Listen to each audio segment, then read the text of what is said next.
Ang mga anak na bastos sa kanilang mga magulang ay isang parusa para sa isang magulang. Yung pagsagot-sagot mo ng pabalang kapag kinakausap ka, yung pagsigaw-sigaw mo kapag tinatawag ka ng magulang mo. Alam mo, masakit yun para sa kanila. Di lang nila sinasabi na nasasaktan sila dahil ayaw nilang magdamdam tayo. Yung mga magulang natin, kung meron ka pa, hanggat maaari, huwag mong iparamdam sa kanila yung sakit kasi yan ang unti-unting nagpapahina sa kanila. Kailan mo pa ba sila itatrato ng ayos kapag wala na sila?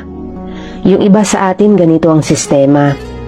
Nung nandyan pa, hindi mo pinapahalagahan. Tapos nung nawala na, saka mo ngayon hinahanap kung kailan huli na, kung kailan sila ay wala na. Kaya kung may magulang ka pa, hindi pa naman huli ang lahat eh. May oras ka pa para sabihin sa kanila na mahal mo sila.